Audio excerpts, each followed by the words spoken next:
They knew we come.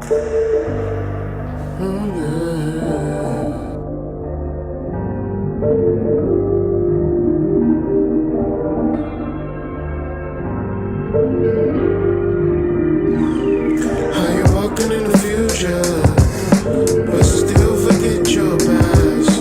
You looking for material, but that shit never lasts. Do you even know the real you?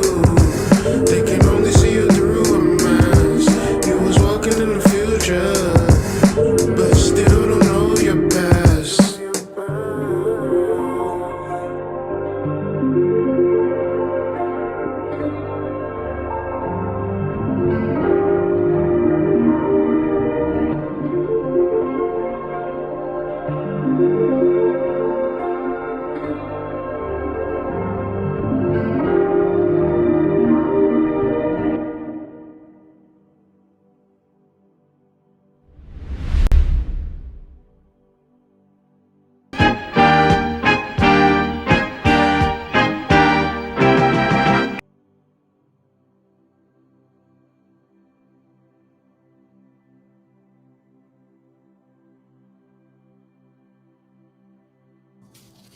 Peace to the tribe, peace to the collective, man. It's Hood here with another video, a part of our daily energy reading series.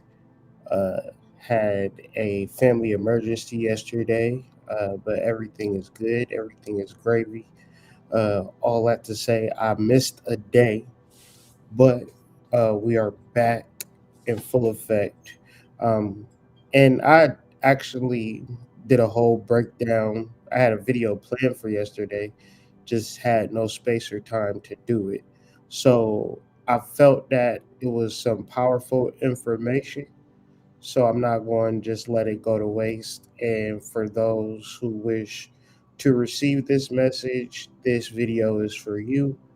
Um, this is deep metaphysical concept broken down into actual manifestation and application and realization for the individual to experience Sat Sit Ananda. Okay, so this is a train of thought and a daily energy reading. We're going to deal with some ancient mythology. We're going to combine that with astrology, Sabian symbol reading, tarot cards, and finally, physical application for a spiritual realization. My videos are best watched while taking notes because these videos are created by taking notes. It's a circular thing, not necessarily repeating what I'm saying, but whatever I am saying, what is it conjuring up within you uh, to then do what you do in your life?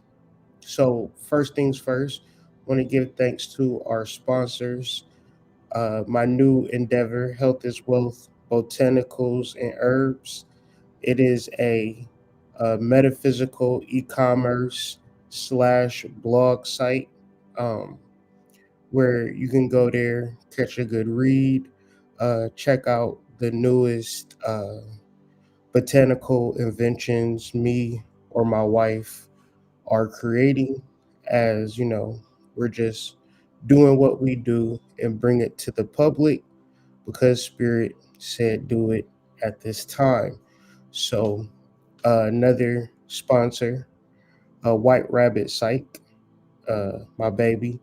We've been going strong, a community based organization centered in information, knowledge, and sharing of plant medicine. So, nootropics, treats, uh, questions, answers, things of that nature. Visit us at whiterabbitsite.com. Special thanks to Stephanie, uh, a sponsor of the show. We appreciate you.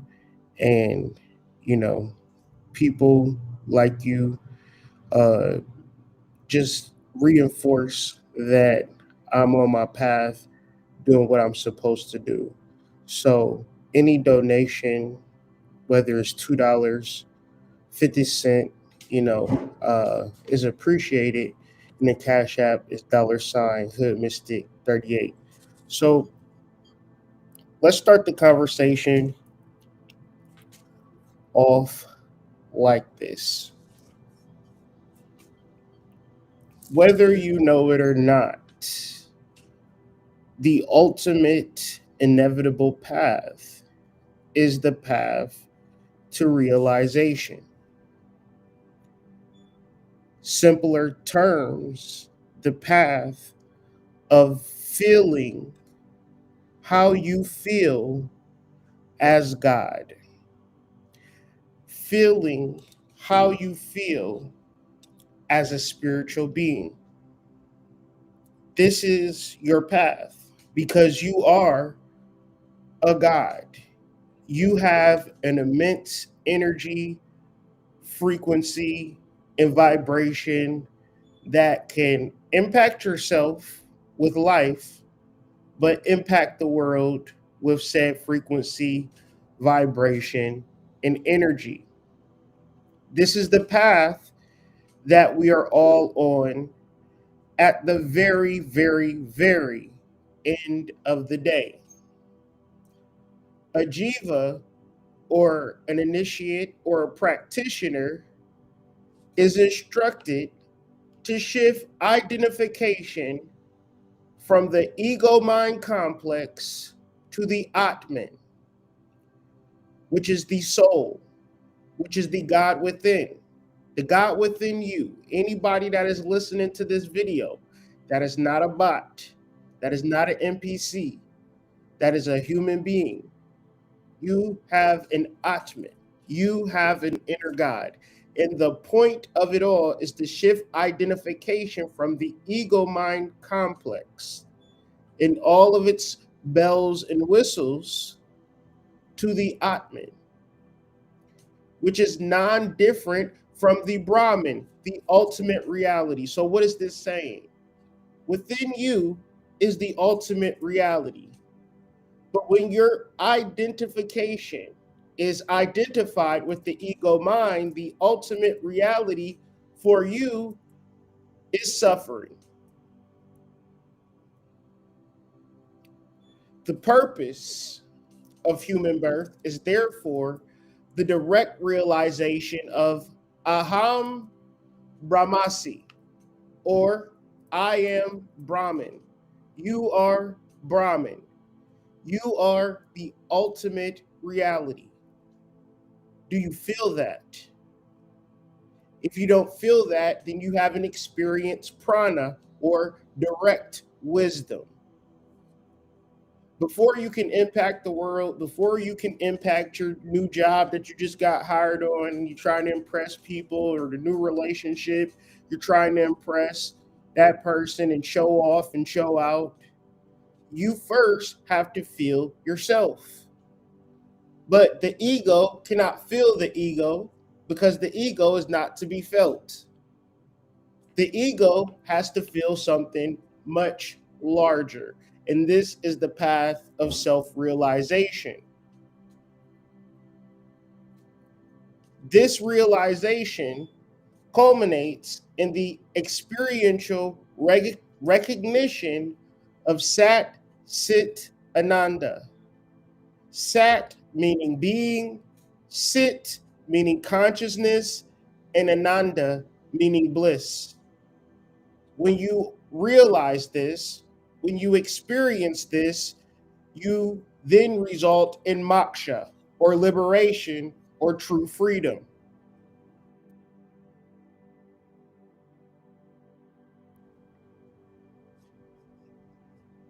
True freedom in this instance is the realization that you're not going to make everybody happy. So you better make sure that you are happy for yourself. This is the path of self-realization. As long as a being identifies with Maya, Maya is illusion. as long as a human being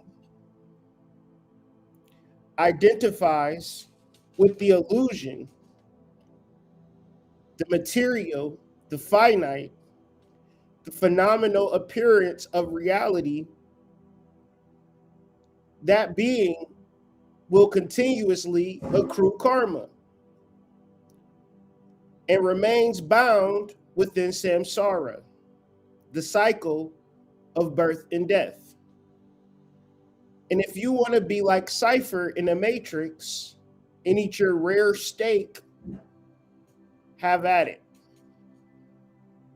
But if you're trying to figure it out and have a real conversation, it starts with you being able to perceive and feel yourself, not who you are as a human, not who you are as an ego, but who you are as a presence, as an energy, as a deity, as a force of nature. There is a way. There is a way. You know, I think that everybody has access to this tonight, right? But we got to break through a couple of barriers. So I'm gonna play a couple of videos, and then I'm gonna get into breaking through that barrier.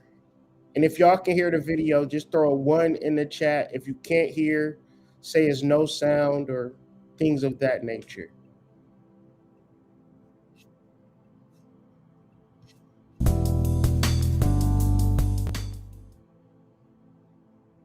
I think that all three of these brain systems can interact with one another, particularly when you have sex with somebody.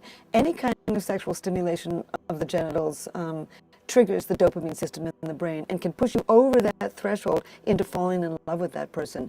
And in fact, with orgasm, there's a real flood of oxytocin and vasopressin, other chemicals in the brain, associated with the feeling of deep attachment. So casual sex is really never casual unless you're so drunk that you can't remember it. Something happens. As a matter of fact, in one study of over 1,000 people, over 50% of both men and women reported that their first kiss of somebody was sort of the kiss of death. They had begun to feel quite attracted to a person sexually and romantically, and then when they kissed them, it was so horrible for them that it turned them off completely. So casual sex is just plain old not casual. Something can happen. You can either fall madly in love with this person, or you can begin to feel a deep sense of attachment to them. As a matter of fact, I've been working with a graduate student named Justin Garcia, and he and I believe that people go into hookups or one-night stands hoping to trigger a longer relationship. And in fact, in a study that he did of 515 men and women in a college in the Northeast, he asked them why they went into this hookup, this one-night stand, and 50% of women and 52% of men reported that they went into the sexual experience hoping to trigger a longer relationship, and in fact, 1/3 of them did. So unconsciously, when people go into these one-night stands, they probably aren't thinking, oh, I'm going to trigger the brain system and for the dopamine system in the brain and this person fall in love with me. But somehow, intuitively, they know that sex is powerful and that it can trigger powerful feelings of love.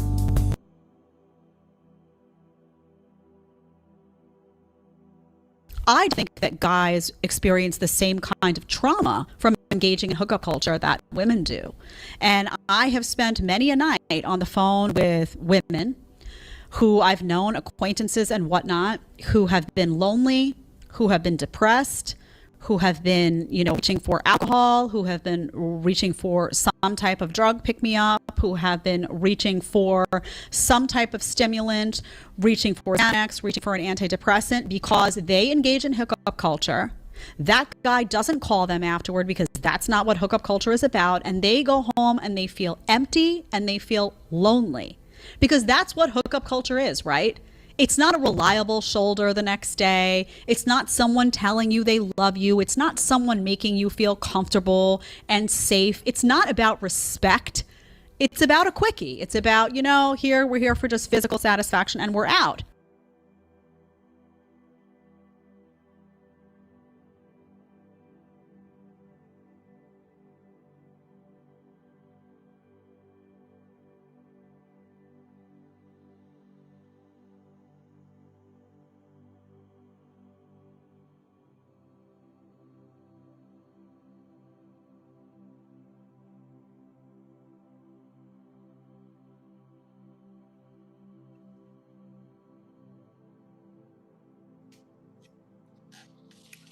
So when we talk about Sat, Chi, Ananda, we're talking about sexual energy. And this is gender neutral. One could get rid of their sexual energy, or one could contain it. And containing the energy and working with the energy is different from just sitting around not having sex or engaging in the corn. It is a serious mystical movement and process of energy through your body, as it is the actual purpose of existence, of self realization. It is the feeling of you at a spiritual level.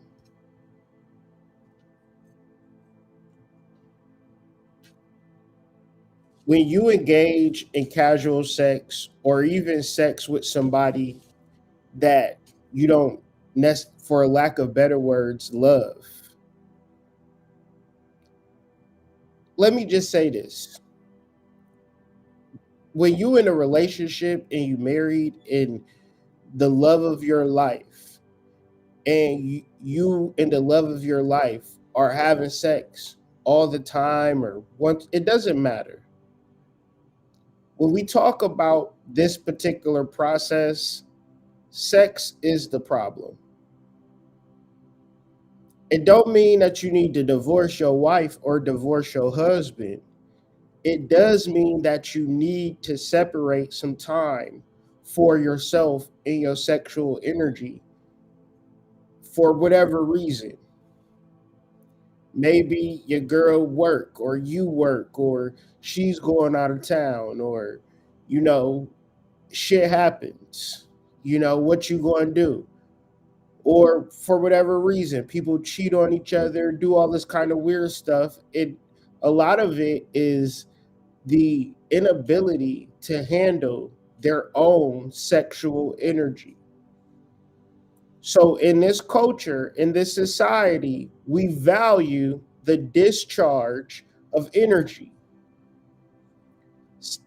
Discharging of energy is every time you have sex. It goes against Sat Sit Ananda. Once again, it does not remove the idea of having sex, but it's an add-on to your sexual repertoire. It's like you putting another dish in the cabinet. Just because you get a new coffee mug, it don't mean you got to throw away all your old coffee mugs. What I'm talking about is a sexual process that is not involving masturbation or the touching of your sexual parts, or you even thinking about your sexual parts at all. However, it is so closely related to sex that the idea of being horny will, take over everybody's mind, and it leads to what is called an unconscious release. But after said unconscious release with your sneaky link or with your wife of 20 years, there is no differentiation between this particular process and the reality of who you are as a spiritual being. Regardless of the kind of sex that you're having, you're going against who you are as a spiritual being. Especially if you don't have the special coffee mug of the process that we're going to get into, of realizing, like, I went through the whole process, full activation, full self-realization, and I'm gonna just give y'all the tips. I'm gonna give y'all the steps. I'm gonna replay everything that I did. And it could be based on diet, based on location. I was burning some Nag Champa incense. You know what I'm saying? It could be a whole bunch of variables. But what I'm saying is, I tapped into a whole nother level of Tantra by working with this particular energy.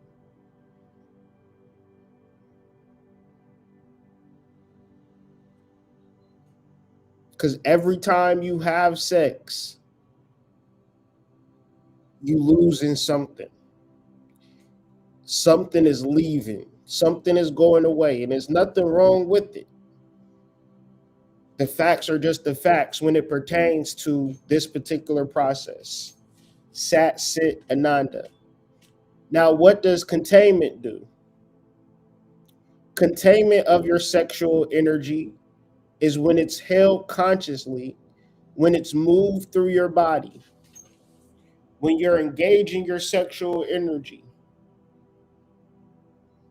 Your sensation sharpens, your attention stabilizes, your awareness expands naturally, and bliss, Ananda, the feeling of bliss,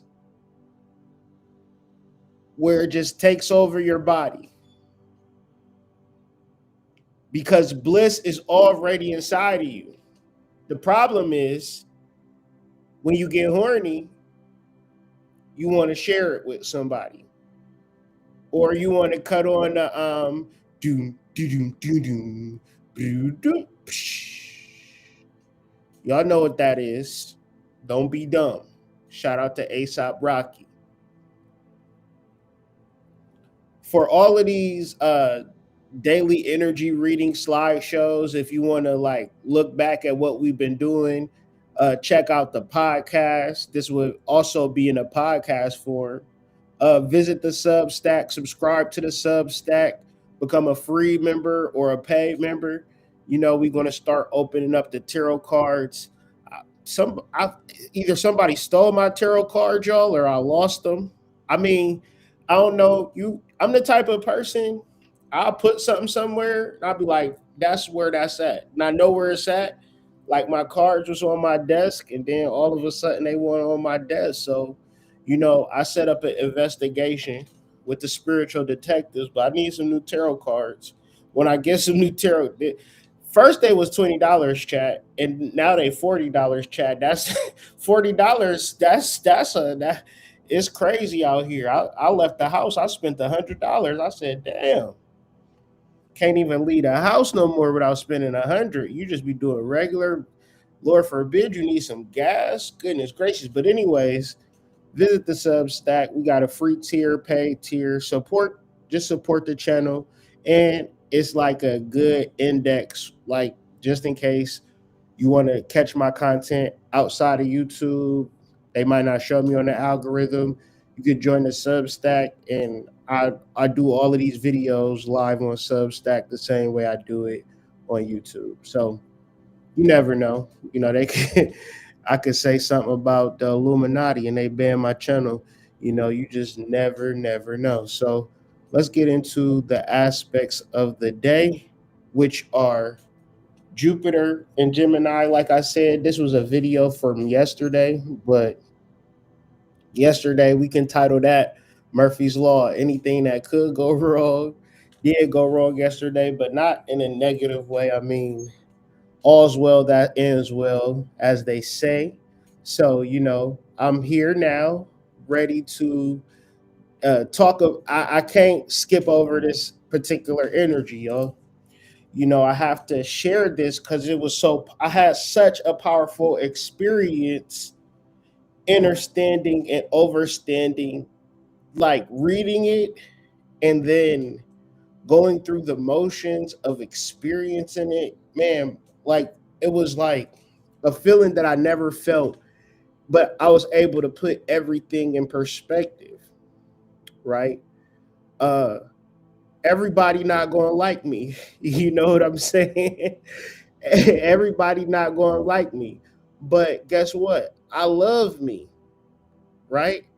And that's just something that as humans, you know, we trying to please motherfuckers, you know, and please family members, please partners, please niggas on the internet. You know what I'm saying? You know, can you like the video, please? Can you please like the video? You know, can you subscribe to my channel, please?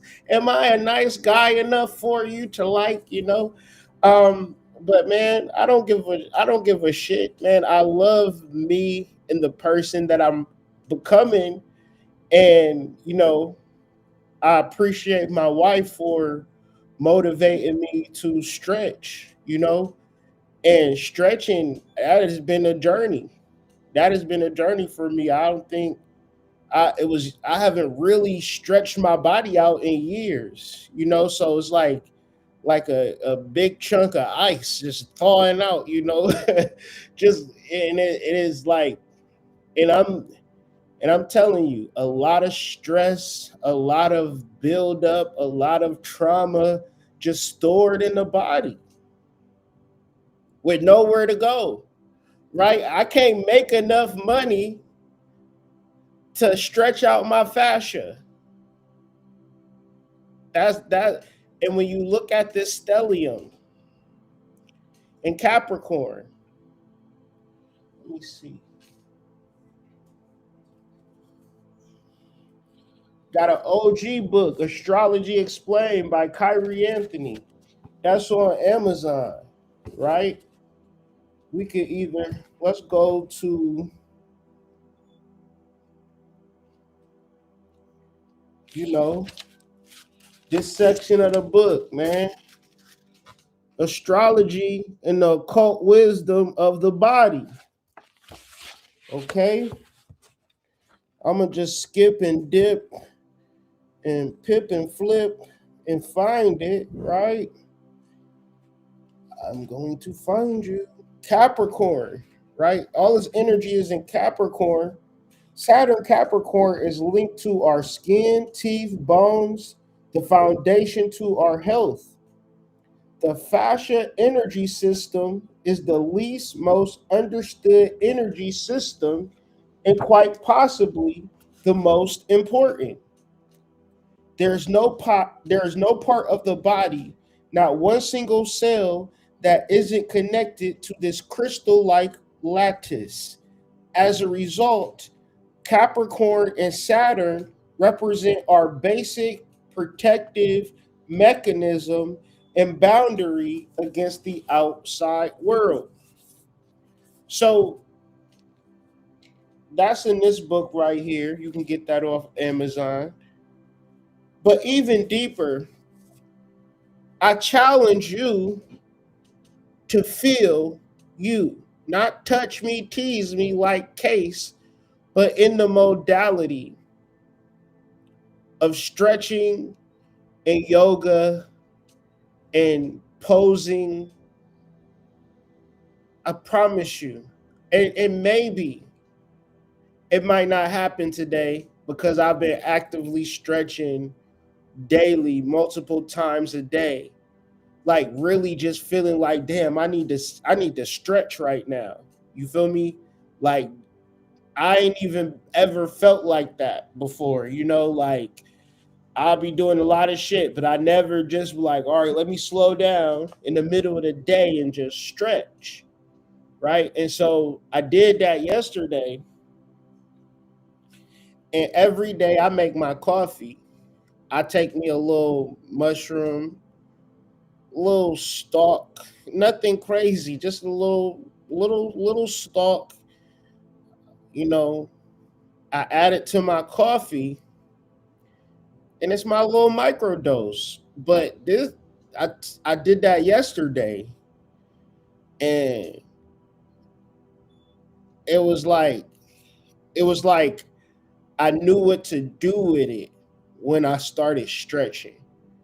Generally, when you take psilocybin, it's like a lot of like anxiety or like this ill feeling that me personally, I never knew specifically what to do with it. Like sometimes I can catch it and I can listen to some music and I can ride that wave. And sometimes I could be active outside and ride that wave. But most of the time I'm just irritated, right? Most of the time I'm just like, ugh. this is yucky and nasty, and I don't know what to do with it. And I don't even know what I'm doing with these goddamn mushrooms because I feel like shit, right? Um, Realizing what that was, I mean, I did a video about it like 4 days prior. So I just got really into it, like just stretching and just kind of just like relaxing into the stretch and just allowing my body to dictate where and how and what I'm going to stretch. And then not like bouncing into my stretch, but just really feeling that stretch out and just like and if I was stressed about something, if I was worried about something, what I wasn't noticing is that after I did a full body stretch, I wasn't stressed or worried about it. And it dawned on me like, okay, this is where my stress can like it can this is where my stress can go, right? If this is I imagine it to be a home for my stress, right? If my stress needed a place to like go, I could stretch, right? And release this tension out of my body and think about other things and move forward with my day and move forward with my thoughts. And so, you know, looking up Jupiter and Gemini, where this particular this particular placement is conjunct my moon in the 10th house, and it's really requiring me to just look at who I am differently. A lot of things I kind of didn't take seriously and just took for granted because I had so much stress and so much tension in my body. I had so much trauma and so much, you know, a lot of shit come with me, you know what I'm saying? And always has. But I didn't know what to do with it, y'all. So my thing have always been make more money or, sell more products or, it's always put out another email and put out another blog and kind of just drown myself in work or even working out. But even working out, it was still like I was in beta. I wasn't there. I wasn't engaging in full autonomy with my body, more of like just trying to lift more and get stronger, you know, dealing with the ego mind, get my body together, right? It wasn't about being self aware in the sense that we're actually talking about because my moon is in Gemini and my moon is conjunct my midhaven. And a lot of my success is based upon my mind, for lack of better words. Like a majority of the money that I've made in my 30s, going into my 40s, have been made off of my mind. And that's from a life of being just a basic laborer up until that point. But in studying my chart, uh, Neptune in the third house, which is ruled by Gemini. When I really started to study my chart and I really started to apply the things that like I was learning from my chart, and I seen like Neptune was in my third house, my house of communication, and Moon was in Gemini conjunct. Like I was like, all right, I feel like I can start a business being a spiritual person or speaking spiritual stuff and just really trusting. Like if you will look at my catalog or my library or just videos, it's just all my creativity. You know what I'm saying? And that's basically me using my mind to really like we have some shit going on in our house, and like the handyman, like I always be like, damn, the handyman is like kind of cool to me because they can just like fix shit and make money. And I be like, damn. feel like I miss my calling a little bit. Like I be wanting to just like become a handyman every time something go wrong in the house because it's like shit. I gotta call somebody and I could just fix it because how hard could it be, right? And that's kind of more of a physical way of making money. And it's like the way that I make money, I'm sure a motherfucker be like, dog, what the fuck you mean? What you talking about? You send out emails and you got a blog site and you got a Substack and you got an Amazon affiliate and all this type of shit, doing all this type of shit to make a living, right? But this is all like based upon my chart. So I say all of this to say astrology is real. And if you are able to apply the knowledge to yourself, if you are able to apply the knowledge to yourself, that is the path to self realization because you are, for lack of better words, a God. But that God is a particular feeling, and that feeling is a particular level of bliss. So, in studying the Sabian symbol of Jupiter, which is 23, the symbol is three fledglings in a nest high in a tree.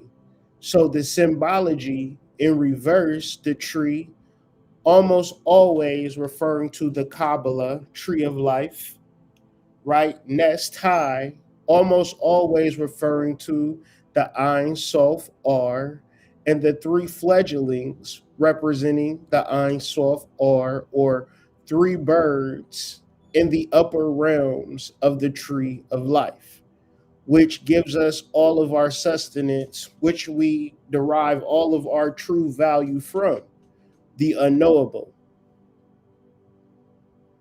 The unknowable is the real to real. And the unknowable could be knowable to you through prana, through direct experience, meaning that the true spiritual path of self realization is the work that you must do with yourself. In this world, we are prioritizing our marriages, our finances, our status, our knowledge, our beauty. Very rarely do we come across the man or the woman that simply says, I've experienced myself and now I'm just living off of house money. Because I know when this shit is all said and done, I'm going back to myself. You are down here for a reason. The part of your birth is not to make your mom or your dad happy.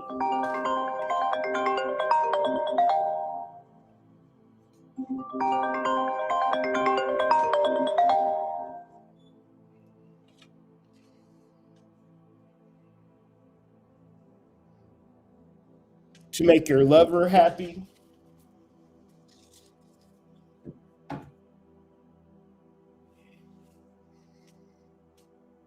The reason for your life is to figure this part out.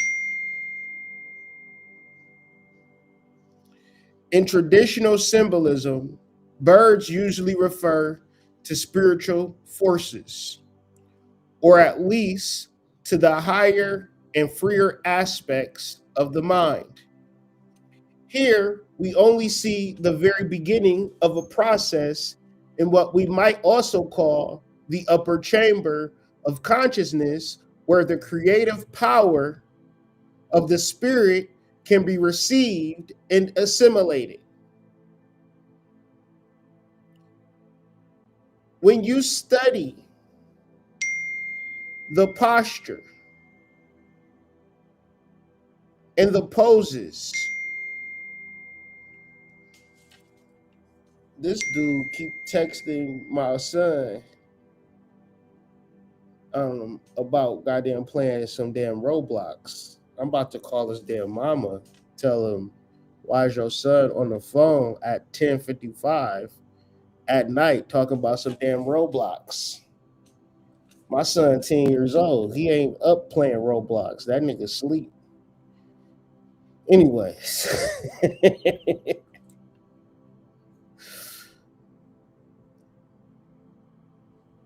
Back to the poses of yoga. You will be challenged to sit correctly, to sit in a posture of, I'm combining Kabbalah and Hindu Vedic Tantra. Kabbalah in a sense of receiving your creative power, in a sense that you could receive who you are and assimilate it into your being, and being fertilized by the spirit and supported by a deeply rooted cultural and vitalistic tradition, man can gradually develop an integral personality. It is essentially threefold, reflecting the divine trinity in India expressed as Sat, Chit, Ananda. When I read this, I said, this is an interesting concept. Spirit said, oh, you want to feel it? You want to experience it? Because it's one thing to read this, and so I guess to just studying it.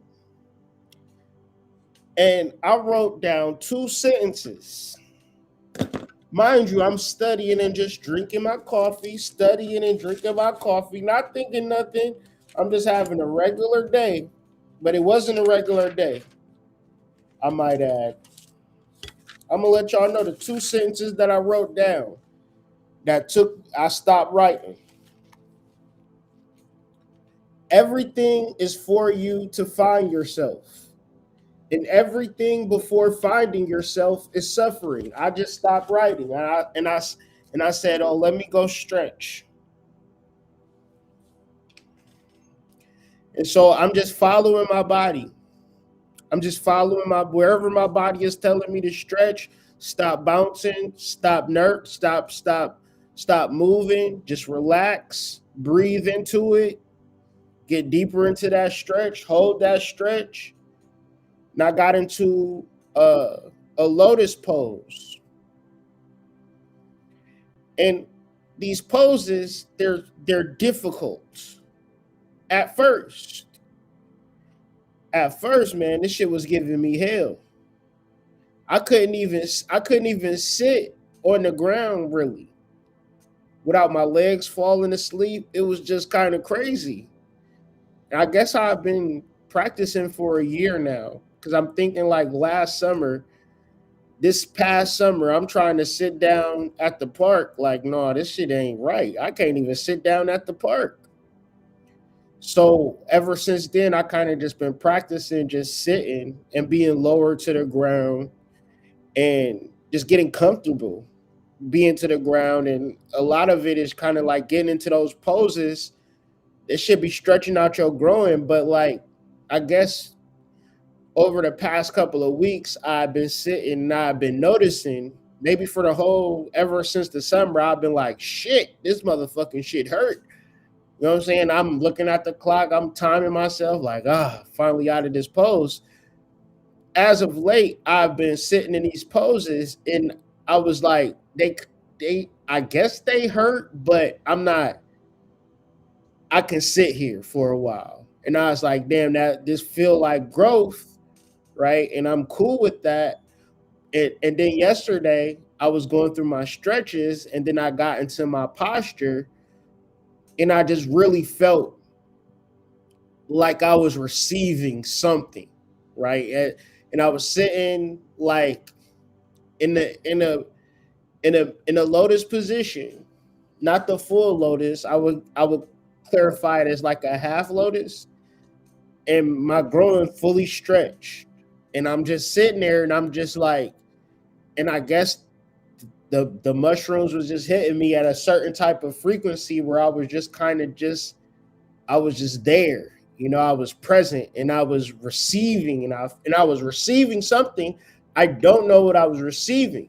All I know is what I was studying, and I know I was drinking my coffee. I'm smoking my joint, I'm drinking my coffee, and I'm going to get into my study. That's just kind of my thing to start my day. But but at that point, I'm just kind of just meditating, and I don't know what's going on around me. I don't know what's going on around me. I just know that I'm just deep into my stretch. I'm deep into my meditation, and I know I'm receiving something. Right? This is the third stage of the process, which should lead to a deeper and more natural understanding of human existence. Right? What this existence, which, me, I should have got a degree in people pleasing, right? I'm a people pleaser, right? I just wanna make everybody happy, make people feel comfortable, right? But what that is not is bliss. No matter how I make you feel, no matter how many times I make you come, I personally cannot get high off my own supply in that instance. And you cannot do anything for me to make me feel the way that I can make myself feel. And this is not a masturbation contest. This is a matter of meditation, deep stretching, and posture. When you read about these yogis and the way that they sit, I promise you, they sitting like that for a reason. And I promise you, you keep laying in the bed trying to meditate, talking about, I just keep falling asleep, hood. I don't know, I just keep going to sleep. Hey, I'm telling y'all, it's about that yoga and them psychedelics, or if you don't, some ashwagandha. I was even drinking a lot of mint tea. It could have been a combination. It could have been the mint tea that took me to a whole nother level. Because I was drinking mint tea back to back to back that day. I don't know what it was, but something had broke open inside of me. It suggests that the mass protests of the aroused and largely blind desires should be transmuted through the harmonization with natural drives in the terms of spontaneous responses attuned to the phases of natural evolution. Stressed here is creative integration. And I promise you, before you get mad at the government, at Trump, at Nicki Minaj, at Minnesota, at Corey Holcomb, at Anton Daniels, have you fell in love with yourself at an energetic, spiritual level? And so this video that I'm about to play is a lesson in the facts that you cannot make anybody happy. And I'm not faulting the young woman in this video. What I am saying is that with all of the content in relation to boy-girl relationships, we can come to the conclusion that nobody is satisfied. And if this conclusion is so, then the only conclusion that we can further substantiate is that we must satisfy ourselves instead of trying to get somebody to understand, hey, that's fucked up. You shouldn't do that. Well, we're talking about liberation here, and maybe I'm just too advanced. Maybe I'm just on a whole nother level. But me, I see it. I feel like goddamn Martin Luther King. I seen the mountaintop. I synced it. And God is within each and every one of you, and it is a process that you must go through. And the shit that you're looking for, I promise you, the shit that you're looking for is not in the reference to your husband acting different, your wife acting different, your kids acting different. You just have not worked through your sexual energy. You have not stretched. You have not cycled the energy through your body. Energy is just stagnantly stacked up into your aura. And because of that, you're looking for something on the outside that's going to substantiate the inside. And it don't work like that. The inside, man, phew. I could go on and on and on, but I'll let this video play and then we'll continue on with our conversation. What do you do if your partner is amazing? Like, he's amazing emotionally, physically. Earlier this year, I had to have 2 brain surgeries. He stayed with me in the hospitals. He even washed my butt some of the times. Damn. But he wasn't working for a couple of months, and I'm 24 now. So I basically feel like I'm just real grown, and I just want to know, like, how long. Tell me more about this 24 grown. That's not me talking, that's the crowd. So what's your question? Basically, like, we haven't been out on any dates or anything recently, and I just want to know, like, how long do I wait before I feel appreciated? Say it.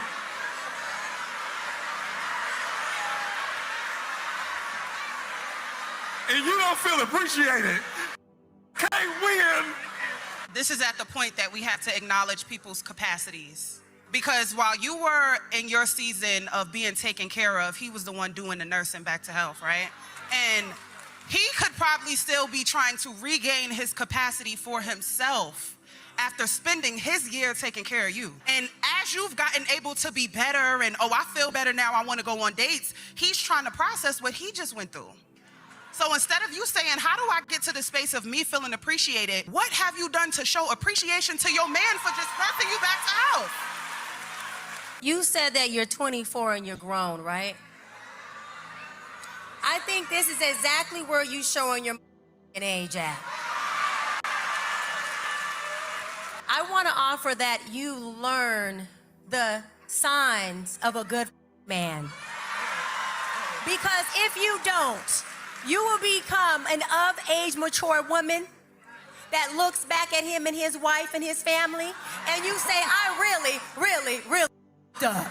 Before I got into podcasting, I was a registered nurse. And I'm gonna tell you, the idea of love that we have in our youth is not real love. That love where that person is incapacitated, can't wipe themselves, but that partner is there every single day hitting that call light, making sure I bring that meal, watching me wipe and say, you know what, you're not doing it right. Let me step in and do it. That idea of love you got exposed to at 24. You live long enough, you will outlive your money and your house and those cars. And sometimes your children, they get their own lives, they move to different places, and ain't nobody there to take care of you but that woman you treated right or that man you treated right. And I want you to just think about that right now before you make any kind of decisions, because you got a man that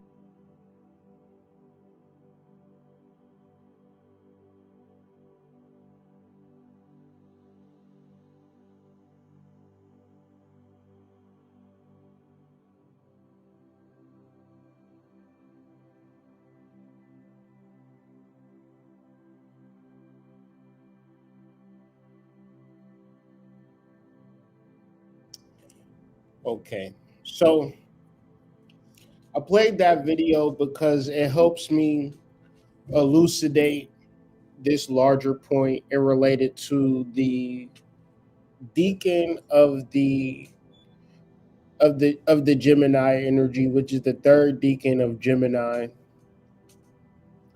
and where Jupiter is in the third deacon rather, and the card that rules the third deacon is the Ten of Swords, and the Ten of Swords card is titled Ruin, and in general, it is just a break away from family or a breakaway from like finances. Like it's like It's shit that you don't want to happen, or this like is ruined. Like the relationship is ruined, your heart is broken, things of that nature.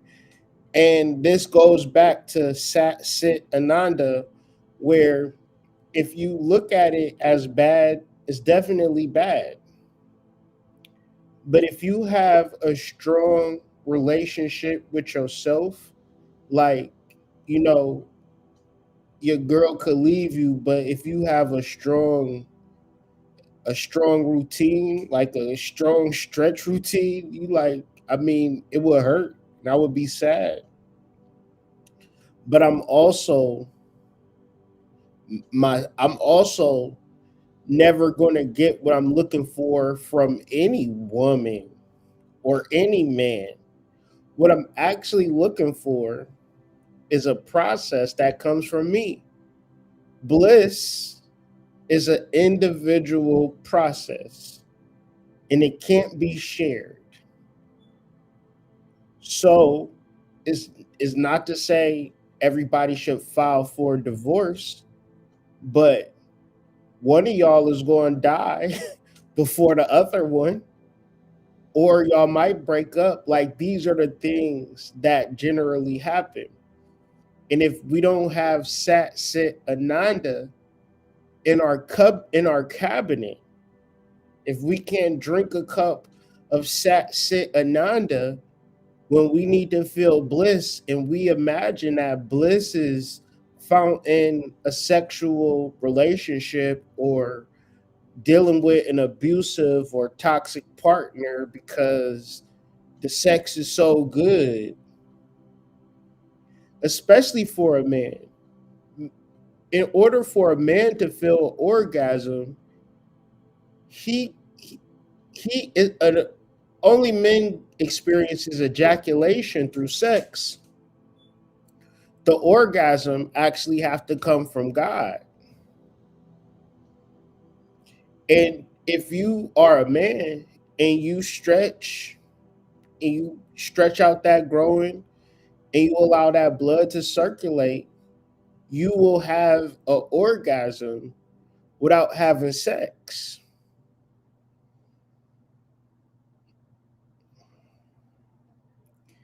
And when you have an orgasm without having sex, your relationship to women will be a lot more patient.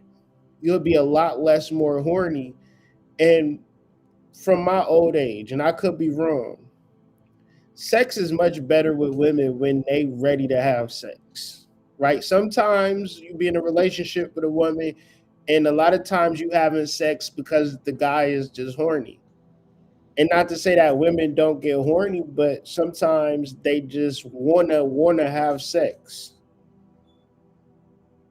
And if you are a man that's in the practice of bliss, you will be ready because you are containing your energy, right? You're not ejaculating, you're not watching porn, you're not going to the prostitute, you're not going to the massage parlor.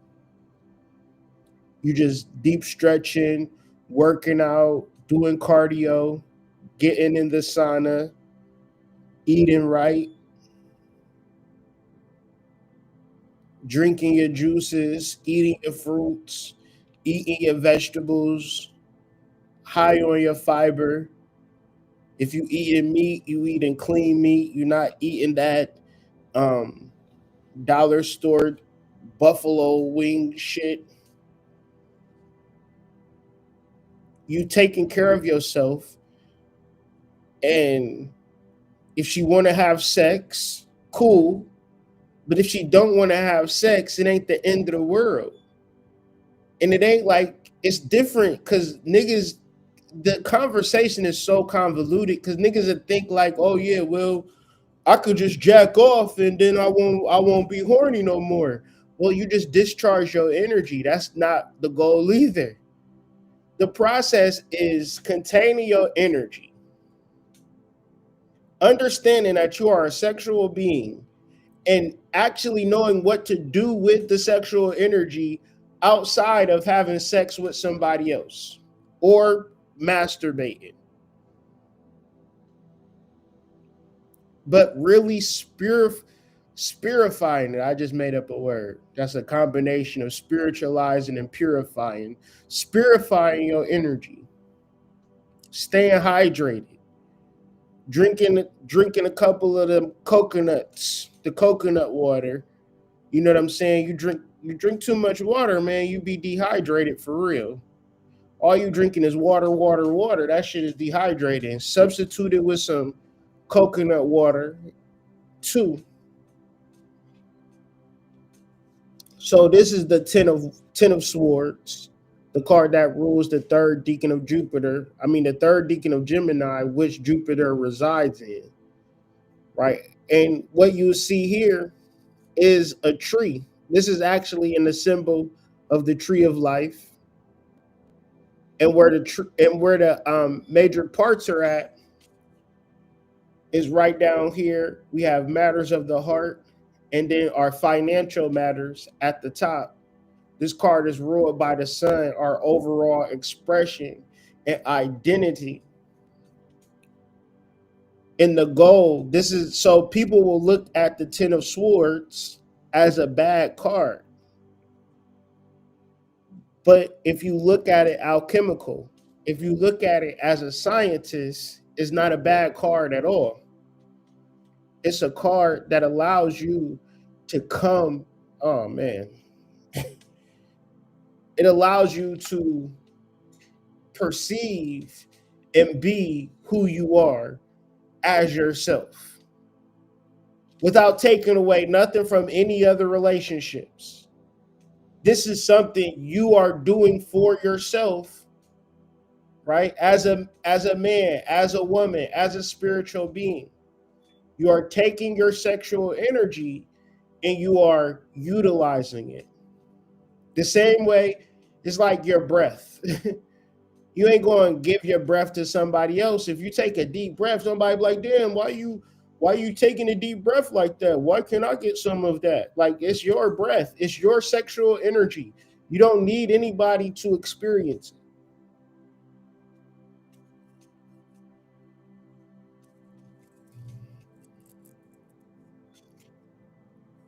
And once again, if your husband does leave you, if your wife does leave you, you'll move on. It might not seem like it at first. How many times this done happen? You know what I'm saying? If you were OG in the game, let's think about when you was in your 20s. And the time your heart was broke, you ain't think you was ever going to get over it. You got over it. So ruin is just a state of mind. It's just a point of being. And the problem is with this particular energy, what tends to happen is we look for somebody else to kind of fill that void. And a lot of what life is a bunch of void filling. And the narcissism and the grandiosity, you can see just how wide some of these people's voids are. Damn, you need 8 Maseratis, 28 mansions, 15 bitches.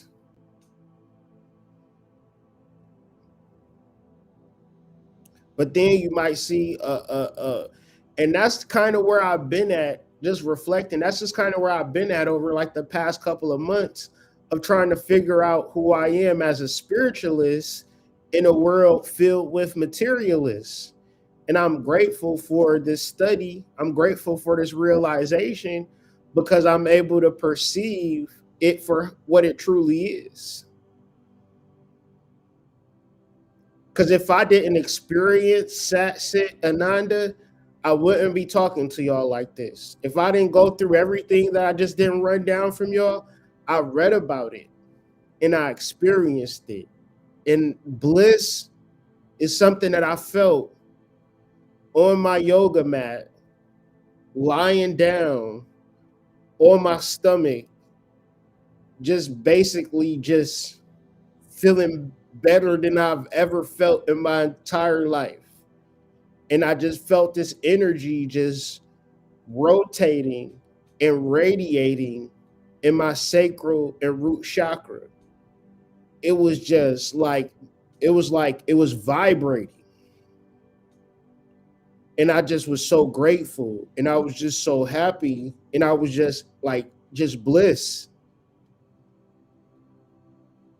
And then I just kind of, and I had shit going on. It was the middle of the day, and I would just kind of drift off and just close my eyes and just go back to this place. Another thing that happened was I wasn't ejaculate. I was semen retention, and I was semen retention too. So I'm just giving y'all a thing because I'm saying like a nigga might be like, I stretch, but you just goddamn busted off 5 nuts earlier with your wife and shit, talking about I ain't feel nothing though, hood. Yeah, I was retaining that semen too. So I'm just giving y'all the real raw reality. I don't know what y'all go through on a day-to-day basis. I don't know nothing about what's going on in the world, but what I'm talking about is some real ass shit. And you might not understand it, but maybe you might have to listen to it a couple of times if you want to understand what I'm talking about and why I'm saying what I'm saying. I promise you can listen to this enough times and understand what I'm saying because I'm not speaking French. I'm speaking plain English. But certain things are perceived based on levels of consciousness and or repetition. Sometimes you gotta listen to something more than once to really catch it. That's why Prince is one of the greatest artists because on first listen, it's kind of like, what the fuck am I listening to? But if you listen to it enough, you start to kind of catch what he was trying to do and what type of message he was trying to put out. And I'm not saying I'm the Prince of podcasting or nothing like that, but so once again, let's walk through these steps, man. I appreciate y'all. Make sure y'all like the video, share the video, subscribe to the channel if you haven't already. So this is something that I created. I couldn't find nothing online to describe what I was experiencing or what I was going through. I tried to search up Sachi Ananda Yoga with Soma, couldn't find it. But, this is what I did. I did a Sachi Ananda Yoga, and I utilized Soma to help me reach an enlightened state that, incited bliss throughout my body, especially my lower chakras.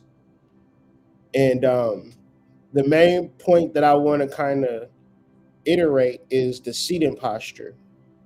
Fuck laying in the bed, you know, like get into one of these poses and sit with that energy. And if it's tough, that's good. Keep practicing. You know what I'm saying? Keep working with it.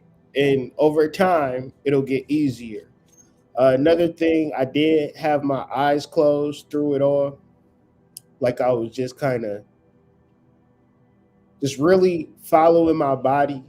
Like I said earlier with my stretches, I really didn't have like on YouTube or nothing like that. Just like my body was just telling me where to go and what to do. And I was really just following it. And it was just like everywhere I was going, I was just releasing tension. I was just hitting the deep stretches. And when I felt like I was in a real deep stretch, I do like 5 counts of 5. So I'll breathe in for 5 and exhale for 5. And on my exhale, I just get deeper and deeper into my stretch. Just because, and every time I do an exhale, I get deeper into my stretch. So, meaning that you can go beyond your limits. And I can't reiterate this point enough. Follow your body. Do what your body tells you to do. Your body is telling you where the tension resides in your body and it's telling you what to do to release it. You can go through your life making money, going to work, whatever you're doing.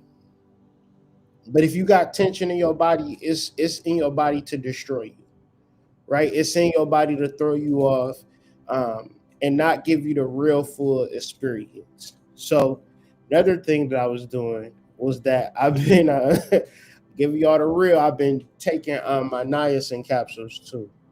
Um, every day, getting over it. You know what I'm saying? Like niacin is good detox and it resets your tolerance as well. So if you take microdose capsules, the thing about psilocybin is that it's like you get tolerant of it real quick, but then when you take niacin, it resets your tolerance and you get a whole new, brand new experience. So I definitely have been doing that on a daily basis.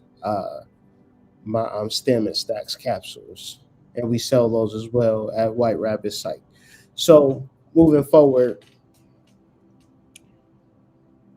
I just got an idea putting together just like a week package for somebody who just kind of want to, like, it'll be a month supply, but it will be a week supply of everything, like a week supply of niacin capsules, a week supply of microdose capsules, a week supply of Cloud Nine, and then a nootropic protocol for that fourth week, just to see what you like. But I promise you, it's certain protocols to this shit. I know people just be winging it for real and they be kind of like wasting their money. So I want to kind of help people. Like, because if you don't take niacin and you take psilocybin, it's almost like you ain't never even felt psilocybin before because it is the niacin that helps push it through your body. But just the idea that came to my mind as I was talking. But I want to just reiterate this because it's so important. Stretching, awareness, and sexual health. Uh, this is a large part to Satchi Ananda, your ability to expand, you know, ever since I got into this deep stretch, like I kind of, it's not like I just feel like everything gonna be okay. I got a lot of work to do, mind you. Like I'm here showing up. I'm still got work to do. I got videos to make. I got emails. I got businesses to run. We got more products to put up on the site. Like I'm a work, but I feel I feel God, and God is telling me it's going to be okay, and He's telling me, it's work that I need to do. Um, but in the midst of it all, like things is just shifting and changing, man. I'm gonna be having a baby like in the next couple of weeks too, so that's gonna be intense as well. So just it's just a lot, but I'm just grateful, you know, and I'm grateful that I got tools and tips and ways to work through this shit because I know a lot of people going through this world and they're very, very stressed, right? They're very, very worried and they're plagued by what they got to go through. And, you know, it's like with my children, they'll be complaining about something, and I'll be like, all right, so what do you expect me to do with this? Like, do you want a solution or do you want to just keep this energy alive and present because this feels more comfortable to you? Right. And so if you are stressed out, if you feel bogged down, if you feel in tension, right, you got tight hips, your back is real stiff, or you got pain in your back, you're not really breathing deeply, you just kind of going through the motions, just trying to get through work and make sure your kids don't kill each other and things of that nature. You're not breathing and the energy is not circulating through your body, and that's exactly what the enemy wants. A lot of times people don't realize, yo, you not being able to really feel yourself is exactly what the enemy wants. So a lot of times it comes in a good relationship. A lot of times it come in a good ass job. Cause now all of your tension is tied up into something that's so good, and you got to maintain a facade and an illusion, and that's where all of your tension is at. My thing is this: don't try to change the world, because I had it was crazy in this motherfucker a couple of days ago, and ain't nothing really changed, but the little modality that I've been going through, like I needed it. And the way that I got there was through stretching, y'all. And what stretching does, it increases your circulation. It improves your mind to nerve signaling to whereas you is in tune with your body, where I can feel in my body where the tension is at.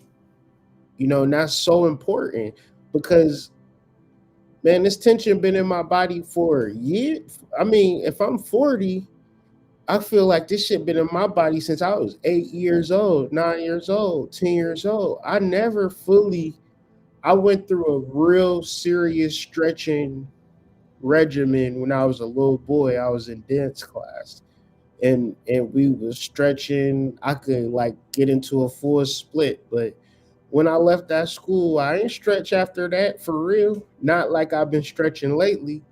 And so when I think about it, and I think about all of the things that I've been through my whole entire life, whether it be prison, heartbreak, death, all of that is just in my energy space, and I don't really know how to channel it through. And it's like, and I'll say it again, I'm thankful to my wife because she always stretching. And she told me like I was kind of nervous because she's like, I thought you was just gonna be a nigga that just never stretched.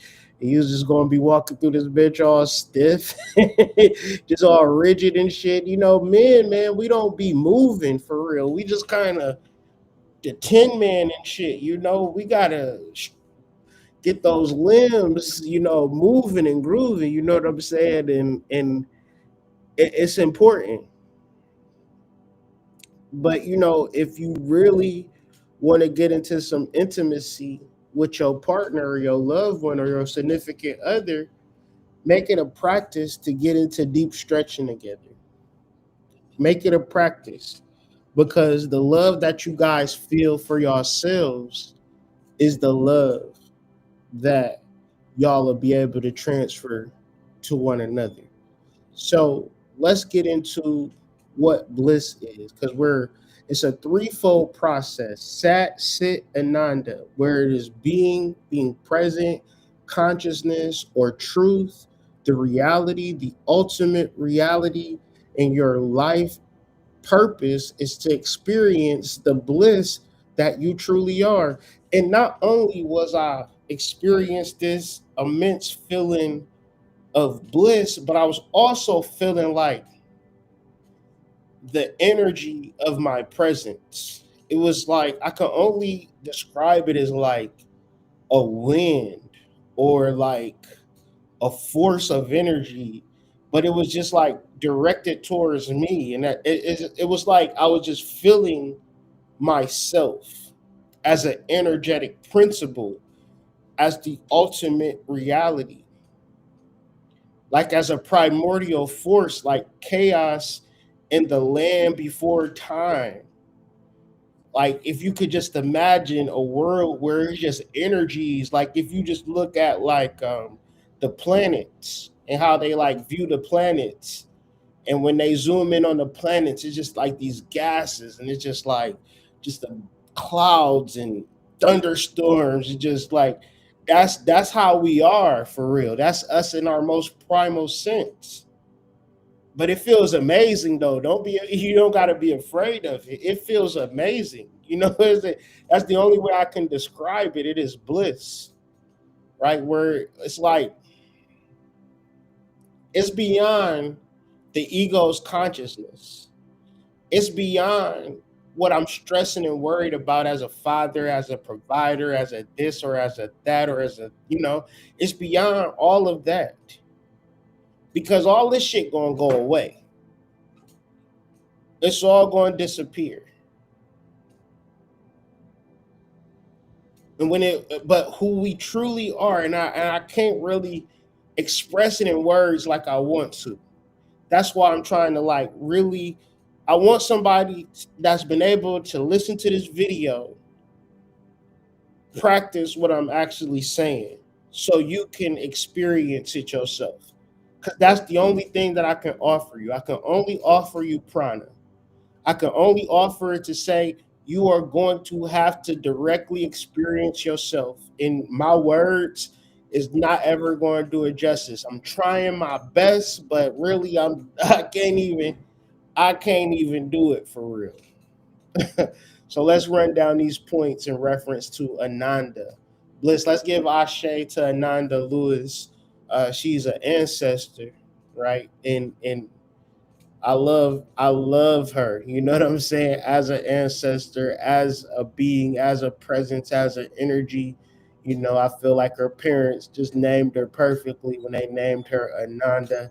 Ashe to Ananda Lewis. Shout out to Teen Summit. Many a Saturday saved by that show. But what is Ananda? Ananda is not pleasure, excitement, or an emotional high. Because pleasure could be sex, excitement could be a roller coaster ride, an emotional high could be what I'm about to experience when I eat this goddamn pie a la mode after this video. But none of these are emotional. None of these are Ananda. Ananda is the natural fulfillment of consciousness when undisturbed. And when we talk about consciousness, we must think about it in the forms of chakras. And our first chakra is our root chakra and our sacral chakra as a combination. And usually those energies are greatly disturbed due to corn, right? Due to casual sex, due to dating sites, due to propaganda, family, friends. Y'all ever met a person and they turned y'all out? They was extra freaky. You wasn't even prepared for it. They extra freaky. You like shit. I want to be extra freaky like you extra freaky. Give me a whipping chain too. Shit, we twin. Where my whipping chain at, twin?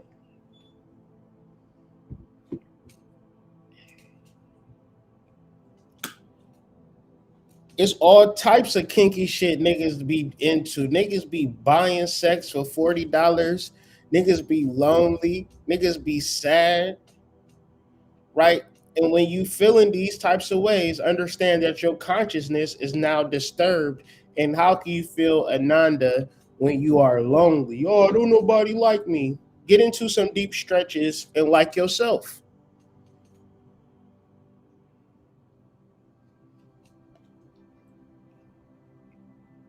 Because what if she did like you, but she really didn't like you? And you only found out 10 years later after she done divorced you and took all your money. Hey man, it happens. None of this is Ananda. None of this is bliss. Bliss arises from absence of lack, not acquisition. So, what will people tell me?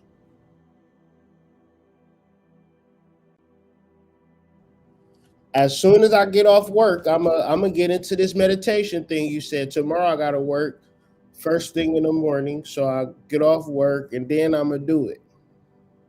Because you know the most important thing is that I acquire money, and then I worry about things ever so often, or and that's a normal way of thinking. But once again, it's not to say that this is the end all be all, but it doesn't arise any bliss in your life from acquiring more money. It's this one girl that I'm kind of liking. She always talking about money, and it kind of turning me off like that. Like you care about money as if you solving a Rubik's cube or something like that. And you a young lady, you know what I'm saying? Like it's more to life than working two jobs, just so you can have money, and Ananda is self-luminous. It does not depend on objects. I'm trying to elucidate something to y'all to whereas you can begin to figure it out that it's so many ways that I can tell you that all of your particular levels of bliss is going to come through yourself. Because when I'm at the gym and I'm working out and I'm stretching, I kind of stretch with a time limit because I'm always going to the gym that's like either about to close or you know what I'm saying? I got so much time or the kids in child watch or something like that. So I gotta stretch for this amount of time and then work out for this amount of time and then cardio for that amount of time, shit like that. But when I'm at home and I'm stretching, I just kind of can just it's good because I'm not worried about how long I'm stretching. I'm just in the stretch, right? And I say that to say you just get so comfortable that it just become normal, right? For you to just really express yourself in this form, in this fashion. And what it is teaching me is that I don't need a lot of shit like I think I need a lot of shit. When I think I need a lot of shit, a lot of that is just stress. A lot of that is just unresolved tension that I'm imagining that it comes from acquisition because that's how I was conditioned. But this reconditioning, this relearning is happening through yoga. It is happening through the ingestion of soma and really just kind of like it's like a self-initiation of some sort too. Ananda is experienced when mental fluctuations subside. So once again, the thing about stress, varieties of many different stresses, you know, if I got 6 kids, I got 6 different levels of stress with each kid. Um, Life, bills, business. I have a lot of different mental fluctuations. So when it comes to being able to get into this particular space, it have escaped me. And I can sit here and study. I can put out videos. I can work out. I can do all of this type of shit that I'm doing. And all of the shit that I'm doing is still not helping me in a way that I'm really needing to be helped because the mental fluctuations are just, can I sell more products today? Can I make enough money to do this, to do that, to boom, boom, boom, boom, boom, boom, boom. And I'm just kind of and in this space is like my mental fluctuations are all over the place, but in the moment, like once this video is over, once I get into a space where I take my microdose and then I just kind of prepare and lay out my yoga mat, light my candles, I burn me some frankincense, got my candle burning, I'm kids asleep, and I'm trying to get into a mode where I know I got a lot of shit going on, but I'm not trying to think about it. I don't care. This video, Kyrie, all that shit is going out the window. I just want to get into this space of bliss and Ananda. And it's like, man, I want to I like the idea. It's like I just want I want everybody to stretch with me. You know what I'm saying? Like I need to motherfucking stretch. We need to be stretching. You know what I'm saying? We need to be stretching. You know what I'm saying? Like desire dissolves because nothing is missing. Like these are keys, these are points. And you got to examine the parts of your life, the parts of what you're doing that you're filling in the void. Oh, I need him. I need her. Or I need this. Or I need that. The reality of bliss, the reality of true self realization is that nothing is missing. You don't need me. You don't need your mama. You don't need your daddy. You got everything you need. Bliss is stable and not reactive. So the layout and the plan, I'm giving you just the different variables, But ultimately, however you going to come into it, no tea, no psychedelics. All I'm saying is get rid of time, get rid of thoughts, make sure your vibe is right, make sure your space, make sure you're not interrupted, make sure you uncomfortable. Because when you uncomfortable in them postures, right, that's when you know you in the space of receiving. And that's why I say it might not happen overnight. Some of you, I don't know what y'all be doing. Some of y'all be stretching though. You know what I'm saying? Shout out to y'all who already stretched out. If you already be stretching, well, you already know what I'm talking about. Ananda accompanies the realization of the Atman. Bliss accompanies the realization of the inner soul. Bliss accompanies the realization of the God within. When you realize that God is within you and you know that God is within you because you have had a direct experience, what you also know is that you are connected to the ultimate reality. And the things that you have been worried about as an ego is your problem. A problem that you don't even need a solution for. We are the work thus is this: switching your perspective to that of the ultimate reality. This is the rub. This is the joke. This is the hidden message. You are the ultimate reality if you choose to perceive yourself as so. And you don't have to make it up. You can have a direct experience. I can't have the direct experience for you, but I can tell you how to have the direct experience. If you are the type of person where it's harder for you to get into altered states, try 2 grams of psilocybin. If you already into altered states and you don't need psilocybin and all you need is chamomile tea, drink some motherfucking chamomile tea. If you smoke weed, if you smoke crack, if crack gets you into the space that you need to get into, then blaze that goddamn pipe. But at the end of the day, it is the actual feeling of God that you have the direct relationship to. And when you have that direct relationship with God, can't nobody tell you shit. And you can't tell nobody shit, unfortunately. It's very personal. It is revealed through direct knowledge, prana, not belief. So that's why, every pastor is a scam artist.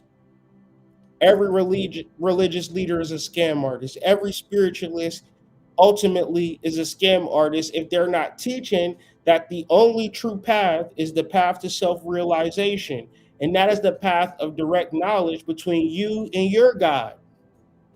Because your God is the God of the ultimate reality, such as my God is the ultimate reality, but we cannot get there we cannot follow each other's path to the same destination. Because we don't make the rules. We all just follow it as human beings. Ananda is the experiential aspect of sat, sit, Ananda. Bliss is the experiential aspect of sat, sit, Ananda. It is ever present but obscured by the identification with Maya, or the illusion, of the material, of the finite. Because we identify with the ego so much, we do not recognize that the ego says that bliss comes from being with somebody. Bliss comes from sex with somebody. Bliss comes from being in a relationship with somebody, being married to somebody. But the reality, bliss comes from the experiential aspect of direct knowledge of the Atman within yourself through yoga, through posture, through prostration.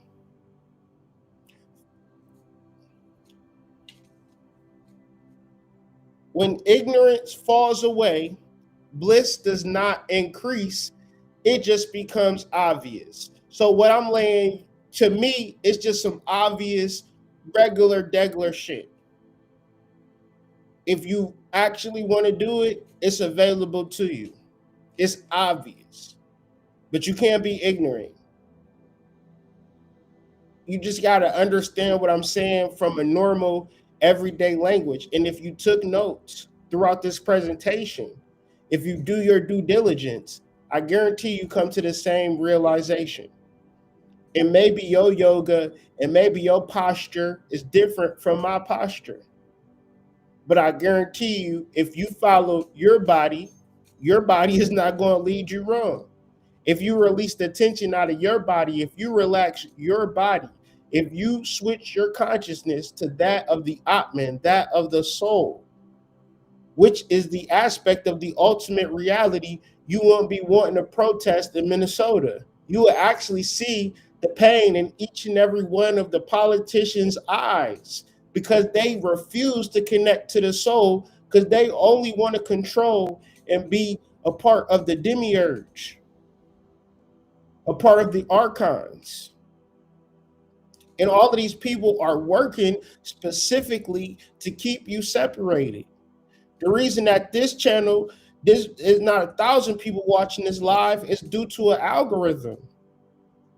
There are people that say, well, we don't want information that's going to bring people to themselves.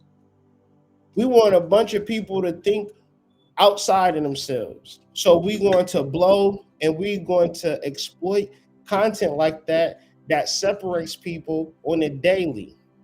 And that's why we are continue to be confused and we're continue to be ignorant because the archons and the demiurge want it that way. But I'm asking you as an individual, if you can hear the things that I'm saying, then you can also understand that the work to be done is not in you changing the world through your foundation. And it may be, but at the end of the day, if that foundation is going to change the world, it's going to start with you. And the you that I'm talking about is the ultimate reality, the primordial energy that is ever present.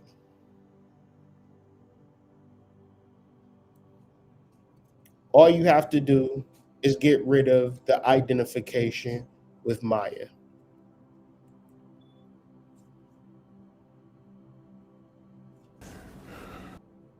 Ayahuasca and other plants on the earth, including salvia and others, are earthbound plants. They have an agenda. Save the rainforest, save the whales, don't cut us down, don't burn us out, don't tractor us. Psilocybin doesn't have that agenda.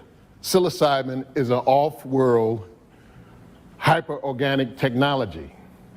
It is part of the panspermia program of the extra transdimensional beings that created it for knowledge and information. LSD was created in 1930 by Albert Hofmann.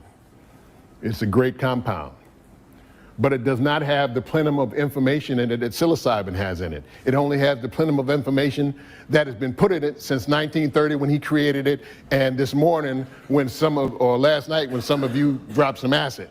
It only has those experiences, but psilocybin has the experiences of millions and millions and millions of galaxies and years and things in it. It is the Akashic records. It is the records of this galaxy and beyond.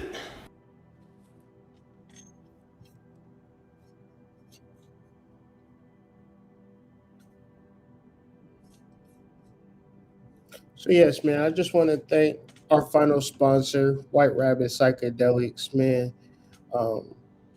Because without it, I wouldn't have probably experienced what I experienced yesterday, and I wouldn't be able to deliver the message that I was able to deliver in the way I was able to deliver without it.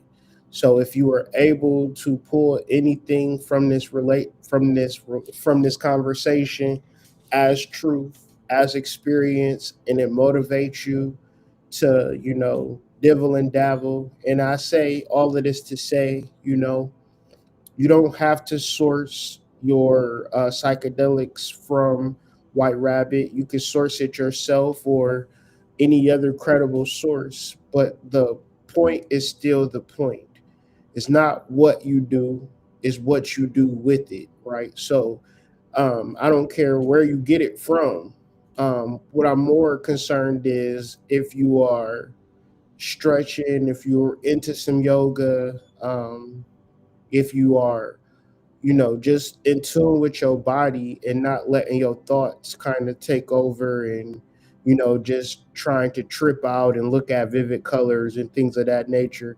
And there's nothing wrong with that. I've done all of that with psychedelics, but I'm hoping that I can incite a more mature use case.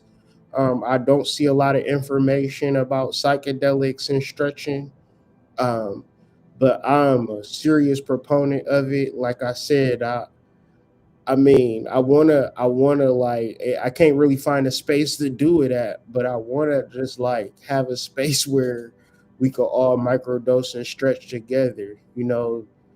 Maybe an online space if enough people was interested in it. But I mean, I promise y'all, um, if you was looking for something to do with your psychedelic trip, besides watch cool movies and look at pretty colors, like I said, ain't nothing wrong with it. But at the same time, you might want to try to do some deep stretching and some advanced yoga utilizing your psychedelic experience. But with all that being said, hopefully y'all check out the sponsors of this video, utilizing the links in the description. This actual um, slideshow, the link will be in the description. So all the links are available on the slideshow. Check out my Substack. Check out my newest website, healthiswealthisherbs.com. I got a new article about the mycelial network. I've been reading the mycelium Bible. My plan is to work through that book completely and document it on this website. So be sure to check out this new article on healthiswealthherbs.com, the psychedelic iceberg, microdosing, mycelium, and what we're only beginning to see. Uh, that article is based on a study that was just put out in 2025 that stated up to 11 million people used psilocybin in 2025, and that number has grown by 3 million this previous year. So I have that link. I have that study in the article if you want to read that article or read the study. All of that is available on healthiswealthherbs.com, as well as our latest and greatest products. If y'all have any personal herbal requests, as we are slowly but surely building the website up, you can email me, as I can still, if I don't have it, I can get it. So with that being said, reach out if you need any herbal medicinal capsules, sages, Rosa Jericho, Palo Santo, things of that nature. Any ritual altar need, you can still hit me up for that as I build the site back up. But with that being said, hope this video was enjoyable. You was able to pull something from it as we discuss the full moon and later videos. Get prepared for that. Um, gonna just research that and try to get some downloads for this upcoming full moon for us so we could, get further in our spiritual journey. But with that being said, I will catch you guys all on the flip side. This has been another transmission in the science of Sat, Sit, Ananda, which is the path to self realization through containing and working with your sexual energy through the modality of yoga and deep stretching. I hope this information was relatable and applicable.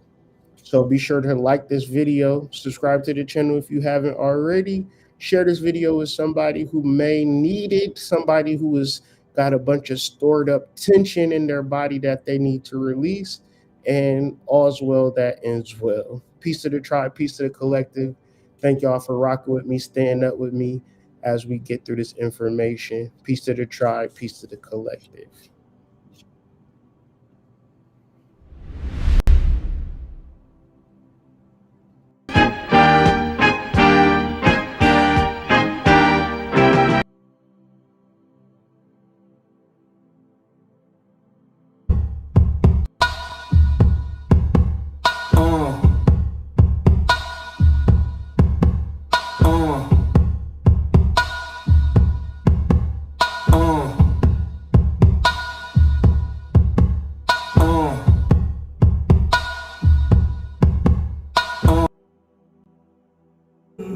Every Philly.